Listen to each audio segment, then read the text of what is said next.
আজ একদম টক ঝাল মিষ্টি একদম জিভে জল আসার মতো একটা রেসিপি নিয়ে চলে এসেছি। বানাবো বলতে তেঁতুলের আচার, একদম টক ঝাল মিষ্টি। তো একদম দেখে স্কুল জীবনের কথা মনে পড়ে। তো চলো দেখতে থাকো আমি রেসিপিটা কিভাবে বানাই। তার আগে আমি বলে দিই, অনন্যা লাইফস্টাইল চ্যানেলে তোমাদের সবাইকে স্বাগত জানাই। আশা করছি সবাই খুব ভালো আছো, আমিও খুব ভালো আছি। তো এখানে আমি 500 গ্রাম তেঁতুল নিয়েছি। তেঁতুলটা অবশ্য ভালো করে পরিষ্কার করে নেবো। বাজারের তেঁতুল তো ভালো করে পরিষ্কার করা থাকে না, তেঁতুলে খোলা পাতা অনেক কিছু আছে। তো যতটা সম্ভব হাতে করে পরিষ্কার করে নেবো, আর বাকিটা যেটা থাকবে সেটা আমি জল দিয়ে পরিষ্কার করে নেবো। দেখতে হয়তো পাচ্ছ কত তেঁতুলে খোলা রয়েছে, পাতা, এগুলো একদমই অবশ্যই ভালো করে পরিষ্কার করে নিতে হবে, না তো শরীরের জন্য এগুলো আবার খুব খারাপ। তেঁতুলে খোলা অবশ্য থাকলে প্রবলেম নেই। এখানে আমি পরিমাণ মতো 1 গ্লাস জল নিয়েছি। তো পরে আবার যদি জল লাগে তো আমি পরে জল অ্যাড করব। এখানে জল দিয়ে আমি তেঁতুলটা ভালো করে মাখিয়ে নেব।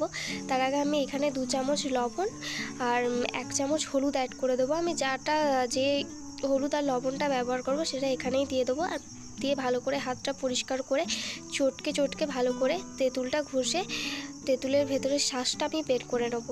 খুব ভালো করে ঘষতে হবে, মানে চটকাতে হবে, যাতে সমস্ত নোংরাগুলো আর তেঁতুলের যে শিটাগুলো আছে সেগুলোও চলে আসে। দেখতেই পাচ্ছ কতটা পেয়েছে। এখন এখানে আমি আরও 1 গ্লাস জল ব্যবহার করছি। তোমাদের যদি জল ব্যবহার না হয় তো তোমরা করবে না, আমার এখানে লেগেছে, আমি এখানে 2 গ্লাস জল ইউজ করেছি। দেখো তেঁতুলটা খুব ভালো করে পরিষ্কার করে নেব। যে তেঁতুলের শিটাগুলো আছে সেগুলো ভালো করে নিংড়ে এবং শিটার মধ্যে অনেক শাঁস আছে সেটা নিংড়ে ফেলে দেবো এবং সমস্তটা ভালো করে পরিষ্কার করে নেবো। এখানে এবার একটা যে ভাজা মশলা সেটা দেবো। এখানে আছে শুকনো লঙ্কা, মৌরি, মেথি আর ধনে। এগুলো শুকনো খোলায় ভেজে নেবো। প্রথমে আগে দেখে নেবো কড়াইটা গরম হয়েছে কিনা। কড়াইটা গরম হলেই এগুলো আমি ভেজে নেবো। ভালো করে ভেজে নিলে যখন একটা সুন্দর একটা ঘ্রাণ আসবে তোমরা অবশ্যই সেটা বুঝতে পারবে এবং কালারটাও চেঞ্জ হয়ে আসবে, তখন সেটা নামিয়ে দেবো। দেখো কালারটা অনেকটা চেঞ্জ হয়ে এসেছে। এবার কড়াইয়ে তেল দিয়ে দেবো।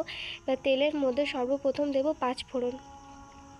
দেখো এখানে 5 ফোড়ন দিয়েছি। 5 ফোড়নটা একটু নিজের পরিমাণ অনুযায়ী একটু বেশি করেই দেবে, যেহেতু এখানে 500 তেঁতুল আছে সেই পরিমাণ তোমরা দিও।